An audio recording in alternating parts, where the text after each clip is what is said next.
An interesting problem you might run into as a designer is what's the best way to present your work such that you can use this to get freelance clients, internships, jobs, and basically have people reach out to you for design work. In this video, we're going to be reviewing 3 case studies. These case studies do a phenomenal job at showing the process that went behind it, as well as the depth of explorations. Case studies like this are excellent at getting inbound leads because they show the process behind your work. These can also become really good conversation starters in interviews when people can ask you to explain your design decisions. In fact, one of these was even a part of the portfolio that got our 10K Designers alumni hired. So, if you want to see what that looks like and how you might be able to present your design work in a similarly effective way, sit back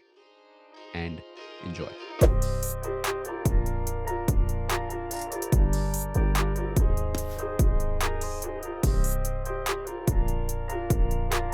We're going to start with this one by Grusha. Jayneil, do you remember we reviewed this one, I think, in one of our reviews, the design reviews during the cohort? Yeah, what I love about this case study is like, let's look at the first line, like the first few lines. It hit me so hard because I personally face this problem. And the fact that, she's talking about a problem that she's personally resonating with, it always gets me excited. Like the designer is actually experiencing the problem as well, rather than just finding problems. So I really love that. Yeah, started with a story, which is always an engaging way to start. And as soon as you land, like, I think what she has done a really good job of, she's expanded the entire, like, I think this is the feedback you gave in the previous session, which is if you have a cover image, expand it all the way across the width.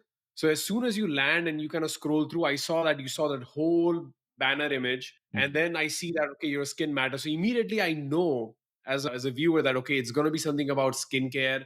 So I already have an idea, and it's hooked me to kind of keep on scrolling further. It's nice that you have a walkthrough here for people who just want to check out the whole thing at a glance. In this, so like when we watch this teaser, right, like in the short video, she's actually walked through all the different sections of the video, saying that this is why I designed the landing page like this. This was my thinking behind it. So if someone is looking to hire and they're watching this video, they actually get a sense of her personality, her thinking. You don't have to get it right in the first try. Like, you can actually sit down, figure out what you want to say, and then in a couple of iterations get this video nailed down. She's catering to different types of people. So if you want to watch the video, in that video she'll explain a lot of the stuff that she's also explaining in the text right below. So if you don't want to watch the video, she's also got the text version of it, which you can read through and skim through. Yeah. Let's just zoom back for a sec, right? The purpose, the desired outcome of you putting this long form work out there is to show that you are competent as a designer and you would be work well in teams, do well in freelance projects, that like you are trying to get people to reach out for projects, right? If you had to put the goal in a very simple way. A big part of that is personality, as Janil mentioned, personas. So from the personas, I can see it is for women. Number one, this is somebody who is a working professional, and this is somebody who is also a working professional but juggling work and family life. Yeah, I'm not so sure about the personas. Okay, so my question here, something that just came to me is, Jenny, while you were going through this, does it seem like these are the personas it's designed for? Like, are we talking about specifically to this persona that the website's been I built didn't for? feel like that because when I saw individuals aged 20 years and above, so immediately in my mind, I was like, shouldn't have the persona images been folks in that age group or something like that? So it just didn't resonate hard with me. And then the names as well. So I felt like just naming them and the images chosen could have been better, kind of hit home. Yeah, I don't see anything wrong with the persona. I just don't think it's so useful. But again, that's just my impression right now. But anyway, for folks who are watching this, you might be thinking, should I include personas, right? If that's the question on your mind. My suggestion is understand why personas are used. And if you have a good use for it, talk about it, right? So, based on at least what I can see here, Grusha has chosen a European target audience. Like, that is a design decision that she's made, that I'm going to be designing it for these people. And so I think the persona kind of makes sense. But again, at the same time, the fear that I have seen some people have is that if I don't include persona, it's wrong. Or if I include persona, it's right? There's no right or wrong in that way. This is your case study. This is your process that you're talking about. If you've done something, you should be able to say why you did it. If you just did things randomly, that's usually not a good sign, right? You need to be able to back it up with a little bit about why. Because when we're talking about this in an interview process, usually there's a lot of why questions to understand the process that led up to this, right? Some ideation, ChatGPT. Question to you, Jayneil. What's your read right now on how much people should talk about the ChatGPT thing? Given that we're not too early. It's been a year since ChatGPT has been out. Yet, I don't think most people in the world fully using it. I think in Grusha's case, when she mentioned it that I use Chat GPT as my creative partner, when someone phrases it like that and shows examples of prompts of how they're leveraging it, I think that's a good use case because what it's doing is you're saying that, look, I'm able to leverage these creative AI tools to speed up the process. And as long as it's done in a way to expedite the process or to improve the process, I think it's fair game. But I think the issue is when if the whole thing is copy pasted with chat gpt, I think that's the that's when it becomes an issue. Yeah. My suggestion to folks would be if you have used it, talk about using it for sure, especially if it's helped you in a significant way. I don't really consider it cheating of any sort because you would have had to do this work anyways. And if you are saving time and increasing the quality of your output just by using a tool, like that's a net positive. What's up, Grusha? How are you doing? Hey, I'm great. How are you guys? It first of all feels amazing to share the same screen again. Been a long time. Yeah, Been indeed. a long time since the cohort, but also since the event. Yeah. The It's a event, grad right? party. Yeah. Can you tell us more about your use in AI in the design process? Like I took in Europe as my target audience. So it was very difficult for me to connect with the Europeans to understand what the skincare and how are their pain points. But ChatGPT was my tool who can connect me with anybody all over the world. This video clip of the AI persona, a very Yeah. nice touch. Yeah, just gonna say the same thing. It's not just ChatGPT, but there are a lot of other tools out there. And so, my suggestion to folks would be I know you've probably seen a lot of new tools pop up, and you're like, oh, one day I'll try it out, or yeah, eventually I'll get to that, or that's cool, let's bookmark it. Usually, projects like this can be an interesting way to maybe explore those tools. However, you kind of got to be careful, right? Again, most of these projects are time bound, so you don't have infinite time to check out a ton of tools, but this is a nice way to really use it for a real use case. Another kudos is that in the article, as we go down, in the case study, you mentioned 30 different iterations. I really like it when folks mention how many iterations they've gone through because it kind of gives a sneak peek behind how you went through the whole thing. So, talk to me that. What was that iteration process like from the first one to the 30th one? So the first one was probably whatever I had in my head. It was just a visual thing out there without any thought processes behind it. But then eventually, when I started to speak with my folks and exploring deeper, so there was not any specific process that I followed. I just did the first iteration. Then I went back to the research. Then I reiterated the research, some more wireframes on paper. Then usability testing, making people, folks use if this works out or not. Then V1, V2, V3, V4, etc., etc. I think one of the challenges most people face is given that a case study is a long form piece of content, creating the structure can be difficult because while creating the structure, you have to think about things like what's the best way to showcase this? What should the headings be? How deep or how shallow should I stay? It's very difficult to talk about every single thing that you did, especially given that it's a 2 week project that you spend time on and you need to somewhat compress that into less than maybe 10 minutes of a read. So overall, I like this format. This is I think a classic format that folks can try, which is talk about your sections one by one, especially given that this is a website. If it was an app, maybe it would be a good idea to talk about flows one at a time. But yeah, I think one area I would suggest for feedback, just something like I think you could do more is you've shown the before and after, right? Like the initial draft and the final version. I would have loved to see like maybe some one or two like design decisions that you improved along the way. Like specifically, like, hey, in the initial version, I thought using this font or this color would have been good, but then the final version, I decided not to because see the thing is through this case study, you want to uncover, you want to like basically make this invisible magic that you've done visible to everyone. So I think by explaining some of those design decisions that maybe you took, maybe something you discarded, right? But why did you do that? From version 1 to version 30. Because you already put in the Great. work, so might as well make it visible. Yes, absolutely. That's a great suggestion. I'll incorporate that. my question to you, Grusha, now having done this, it's been I think a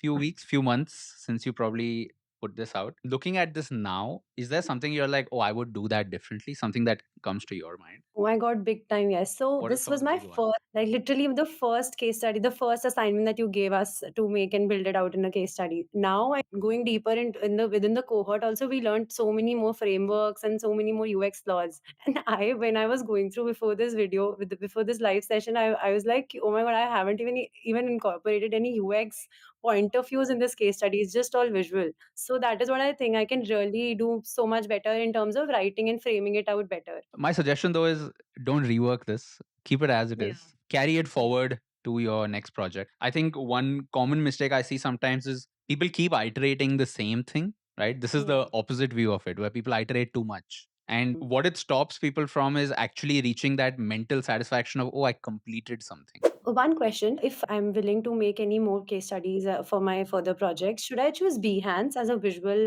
representation or should I choose Medium? My suggestion to everybody who's in a similar state of confusion would be honestly, it doesn't matter. What's more important is it's visible, right? You can make a Behance case study. Like, for example, I know people who made a Medium case study, but they never shared their link, they never tweeted it, they never posted it on their LinkedIn. And so by default, the reach was low. And so Medium didn't recommend it to people either. And then it got low claps. And then it's like you're not really trying your 100%, right? So with these platforms, I would say, whatever you pick, just go all 100% in it. In the end, I've seen a lot of people get hired purely based on slides as well, right? You just have a slide deck, and this does as good of a job as talking about it as much as a Medium or a Behance would. Some people, in fact, have taken their slide decks and directly uploaded it slide by slide to Behance. But I would say there's no rules here as long as your communication is great. All right, Jenny, let's wrap this one up. Great job, Grusha. And looking forward to seeing your learnings rolled over into the next one. Just a closing statement.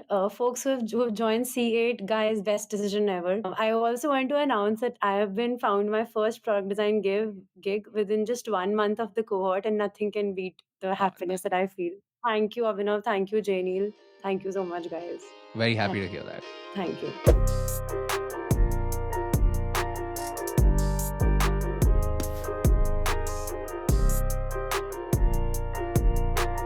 We're going to be looking at designing an ancient inspired landing page for Sanskriti. This is by Swapnil. This actually is a little bit personal because I don't know about you, but for me in school, like we had to pick either like between Hindi or Sanskrit. I ended up picking Hindi. So I was always like, man, what would have been if I had picked Sanskrit? So as soon as I saw this, I was so happy. My one feedback going into this, right, just starting off, I would probably be more direct in the title. I would say a landing page for an app that helps you learn Sanskrit. Because till this point, you've not really introduced what Sanskriti is, which is the brand name. Maybe not a big deal, but definitely worth iterating, right?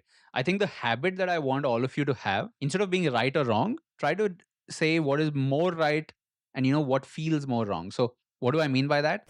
Go based on your feel. So for something like title, now this is an important part, you should have a couple of variations that you do, right? That's what iterations are all about. Come up with 2 or 3 different variations and try to say, okay, based on this is good. I like this part about it. Like, I'll tell you, it might sound like, oh, why do we need to do this? But till date, every single YouTube video, for example, that we put out, we go through this process of iteration. We're like, okay, what's the best title for YouTube? How do we include the key terms, like the key words that people are probably looking for as they see this? So it's an educational platform to learn Sanskrit, to build a strong community of Sanskrit. I like the personal connection there. Like for the So- past 2-3 years, he's mentioned that he's exploring the cultural and spiritual aspects of Hinduism, which is what motivated him. So I can see that whenever I see a personal story there, it tells me that the designer actually is going to most likely go above and beyond for it. And they've got a small like video walkthrough of it of the website. So that's really good. Good idea, Swapnil, including this right up front, by the way. It's good. Okay, I want to go in here though. Okay. Typo spotted, OCD, or maybe just reading well, but Sanskriti, I do want to check that. Okay, so your research was friends and family, ISKCON temples. One question that comes to mind, like having designed for education, right, with Unacademy, even now, my question reading this was, it's for people who want to learn Sanskrit, but why do they want to learn Sanskrit, right? Usually, whenever there are courses and stuff like this, there is also some kind of outcome people have in mind. Now, it might not always be something very clear. Like from what I've read here, why do people want to learn Sanskrit? It's probably because just I want to be connected to tradition. But are there other reasons? Like that's just something that came to mind. Actually, that's something that he's indirectly pointed at. Like he's talked to people at ISKCON temples and stuff who have an interest in learning Sanskrit. And the real reason is because they want to study the ancient scriptures. So I think if you mention that in the design, like somewhere on the page, I think it hits home. Let's see the design first. Not seen it. Typo, title, title.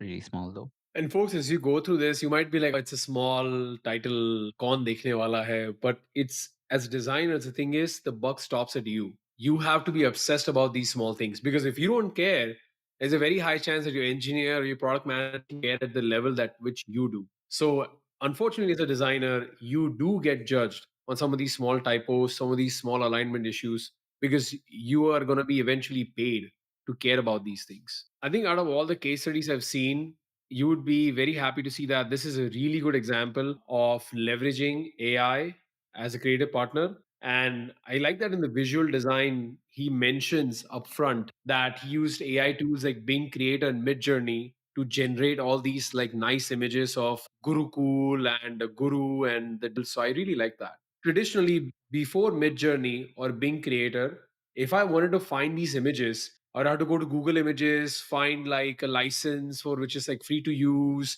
and the whole process will take like at least a couple of hours just finding the right image. Most of them would have that watermark on top, so I can't even use it. But I'm guessing with Midjourney, just a couple of prompts, this probably would have been done in less than an hour. What's up, Swapnil? How you doing? Yeah, great, great. I'm very honored to meet you all again. Yeah, good to be here Yeah. after a while. Tell us more, bro. Tell us more about the AI generation part. We're very curious to know. What was that like? So basically, while designing, I just Google various and all that, but it was all the animate images, we can say.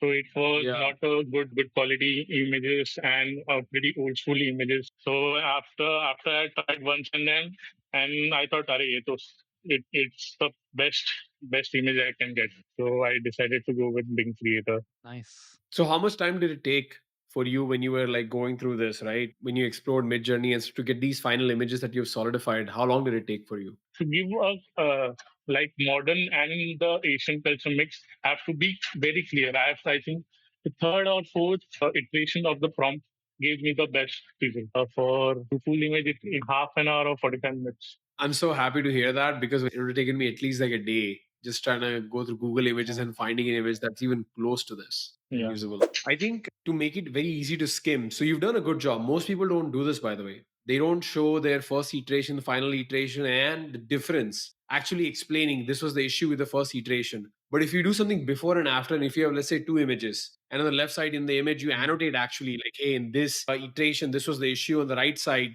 this is the correct one, and you have a different color for each one. So it's all about presentation because what's happening is someone's just scrolling through this very quickly. So by presenting it in a way which makes it very easy for me to glance at a high level, like most likely the hiring manager, you have to put yourself in their shoes. They at least have like about 100 of these portfolios to kind of go through. So they're most likely just going to skim. So when someone is skimming like that, your target user, you want to leverage images in a way that attracts their attention so that they can go in. You still have your text, your body's amazing, is perfect. We're just talking about enhancing some of the images in a way where you can get that same information you're conveying in the text, but also a little bit from the image. I like this detail here, but I think you've downplayed it a little bit. Like for each of the headings, you've got a Hindi version of it. Like you've got Shresht Guru up here. This point was given by Bhupendra. He told me at that point to add a Sanskrit touch to it. Yeah, that's true. Actually, very good point, which is given that it's for Sanskrit, probably you Yeah. could use more Sanskrit in the page than English. Or rather, the balance, like let's say right now the page is what, 5%, 10% Sanskrit, 80%, 90% Hindi. Yeah, it's a good suggestion. Yeah. I think you could probably play this up a little bit, make it more prominent. You know what? Yeah. Like personally, I love browsing designs just like this. Like when I saw this, I was like, my dopamine was unlocked. I was like, oh fuck, I want to go through this and I want to explore it like one by one. Although I do see people don't Yeah. typically include their Figma files, like unless you're in an interview, you might show. But yeah, personally, just my personal preference, I love browsing stuff in 2D. Like so, instead of reading like this, just being able to explore. So I like that you included this. My suggestion for improvement, if I had to give something, would be that you can definitely include more Sanskrit in this, which is, I think Yeah. maybe the assumption you made is people have very less knowledge of Sanskrit right now. So you're targeting to an Mm. English speaking audience, Exactly. but you could probably change that balance a little bit, like talk Sanskrit in a few places and then include the English version of it. When it comes to Sanskrit, Mm. I think most people that do want to learn it can know the script by default. Like they can read it and exactly know it. So I think would be good to include more Sanskrit here, given that it's perfect on theme. Yeah. And without affecting, the functionality. Like that's Very- the design challenge here. I'm enjoying going through these iterations here. I think it just with um, Medium, even like you can't zoom in Medium, right? So my suggestion for folks, if you want to, or if you're comfortable with including your Figma file, might be a good idea. Maybe you don't have to share your entire thing, but given that there's a very good chance that the person on the other end reading this is also a designer, I don't think it's weird to include Figma. Anything else to add, Jenny? I think a few things to improve on, definitely. But overall, really good job, man. one learning I have to share that Mm-hmm. while doing this video conference, I have become more confident in camera. So I am looking forward to upload my Loom video in next case study. So Mhm. it 10K has improved my communication over this video and all. Awesome, man. Keep going on that. Yeah. Thanks. Thanks, Swapnil. Thanks for sharing.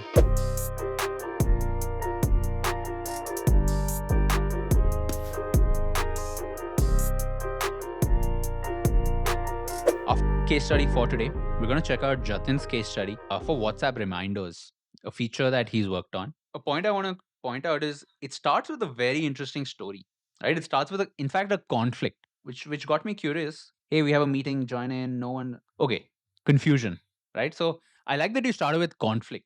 Typically, you'll notice stories, one common way they start is at the start. Like, I started this and then I did this and then I came up with this. So you're building context and you're like linearly going. I like this approach here, which is Jatin starts with the conflict. The problem that I see though is reminders. That's the problem that's trying to be solved. I see the design process. Typically, people have a very similar design process. That's not a bad thing. Yes, there is an optimal way to do it somewhat. Jenny, do you think it'd be good if people include also time spent in each? Or you think that's kind of difficult to track? Like a freelancer actually has that time widget running to track the time they're spending on the client work. And that's how they're getting paid. But for most designers, when they sit down to create their case studies, no one's tracking time. I don't really see the benefit of saying that I finished this in 3 weeks or I finished this in 3 days. At the end of the day, have you created something that's meaningful? Like for example, here, like I see that for like the my process, right? It's first and then this problem analysis. Personally, I would prefer the problem analysis to come before the process just because he's got a very good story. So, right there and there, I want to read a little bit more about the problem. So, I think that order should be flipped, in my opinion. And No, another suggestion yeah. is whenever you're doing research, the thing is you're spending a lot of time doing this research, right? For example, in this case, you shared a Google form with a few friends and acquaintances, colleges, right? Awesome. Now, if you have a photo like with your friends in college, put a photo of that. Kind of gives a vibe and feel that, hey, look, I'm here in this photo with a lot of my college friends, and this is the type of people with whom I've done this kind of research. Because images speak volumes than words itself, right? Another thing you could do is also put a screenshot of the form that you designed. And I would say that you could have spent at least 1 or 2 lines talking about how you designed that form, how you worded the question if you wanted to. I'm an issue. I'm not exactly understanding the problem statement because okay, I'll tell you what my confusion is. Right, let me think out loud. From here, the problem is that there's a lot of reminders, right? So okay, so these are people who are sending me reminders for stuff, but it's WhatsApp messages. So the problem is what? What's up, Jatin? How's it going? Hi, Abhinav. Hi, Jayneil. How are you guys? Good, man. Pretty good, man. So here's what I'm just thinking, right? The problem is that you have a lot of volume of messages on WhatsApp. In this volume of messages, some messages are reminders and they're more important than everything else, but they get lost in my messages. Some are read, some are unread, some are scrolled up. So is roughly, have I got that right? Yep. Okay.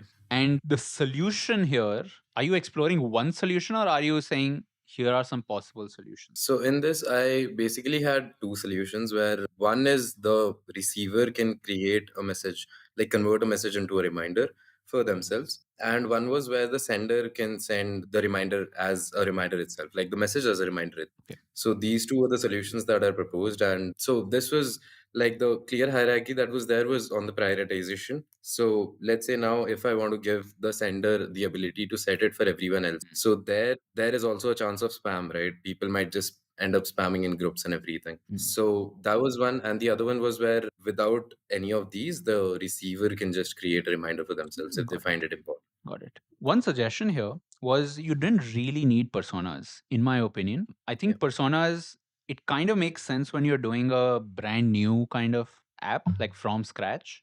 Either you're doing it from scratch, but typically when it comes to something like this, for an app like WhatsApp, you're pretty much designing it for anybody who uses WhatsApp, right? So you're not exactly designing it for these personas. It has to work for everyone. But I guess you've used personas to communicate use cases. So that I see definitely there's some value there. Couple more things. I would say these are opportunities for improvement. So you've broken it down step by step. Like here's a visual walkthrough of my solution. Then there's a lot of different steps, right? So the presentation, I think, could definitely use couple more iterations, just the design of it. For example, you have bullet points and you have like these small 1, 2 numbers, right? So I have to like go through each one, read a lot of text, like this whole functionality that's step by step. If I had seen a quick 10, 15 second GIF or a video, I would have known what you're trying to say, and then I can read the detail part, which is good. I like the idea of annotations in the images. Like, so very quickly, if I'm skimming through, I know exactly what I am looking at. So that's a good stuff. But this is just some other things I would say to kind of make it very easy to skim through. Yep. And final thing would be, in a lot of these sections, you've done a good job of explaining the feature, what it does, and but I want to remind you that this is not necessarily like a feature walkthrough, but I would have loved to see a little bit more like I designed it because this. The way you organize the layout, the way you organize the sequence, like I want to see a little bit more design decisions. Yeah. Like I decided to add a timer because of this, right? So like the way you phrase it makes a big difference, right? For example, as mentioned about the receiver can now select a time. So now this is more of like explaining like a feature or functionality. But if we rephrase it, I added or I designed a timer functionality because, and then your reasoning behind it. So now we're getting more into the design decisions. It does seem like it's blurred when I go into full detail. So also you'll notice this is a really small thing, but in this export, your shadow is getting cut at the bottom here. So you could export this at 2x, check out the shadow thing so it doesn't get cut. Of course, you'll have to compress the image because medium case studies sometimes get really heavy when you have like huge images. But in terms of medium, they do have a feature where you can make this more full width, right? You can make this image go wider. Given that it's such a tight screenshot, like there's so many details in it, like make your images as big as possible. And I think, Abhinav, I just found out like, a reason why it took you a little bit longer to figure out what exactly is the problem. Mhm. So if you scroll down all the way at the bottom where he has the screenshots and you expand that image and you see that in an instant, it's very clear like what he's trying to do. Yeah, Jatin, you should have put this at the top, bro, actually. And it's This fine. shows the Make problem. I'm like, oh yeah, fuck, this is chaotic. like instead of those 5 images at the bottom, I would have just picked one, make it big, use annotation like you've done before, and explain like, hey, look, in this, the reminder shows up at the top right away. So out of all the images, out of all the text you're getting, this one has a reminder thing at the top, which is like, hey, look, ignore everything else, focus on this one. Yeah, got that. Overall, Yeah. Jatin, can you tell me a little bit more about your experience with design, like as of writing this case study? Yeah, so this was my first case study, and like the visuals over here were already set up for me, right? I had like a design system that I had to go with. So visuals was like my last priority, and I started off with research. So this was a problem that I realized in like day-to-day events, and then I went to my friends, I talked to them if this is really a problem. We figured it out, and then I did a bit more research, like with the Google form and everything, and then I noted down what all I need to solve, and then there were a lot of apps. So one funny thing is I delayed it for like quite a few months, and then I sat down one day and I did it in like 5 days. So after I like, completed writing about it, then I found out that Slack also has like a feature where you can send reminders. Okay. So I think since this was my first one, I lacked at a few places where like I could have done better. So yeah, and this was majorly based on like research and problem solving solely because visuals were like quite easy to do that over here. Yeah. Eventually, when you do talk about this in interviews, right, this particular case study is you will probably be grilled a lot on is your solution actually a solution, right? Yeah. If you were interviewing, like let's say Unacademy or whatever, I would ask you, I would grill you a lot on you made the solution, but does it actually solve?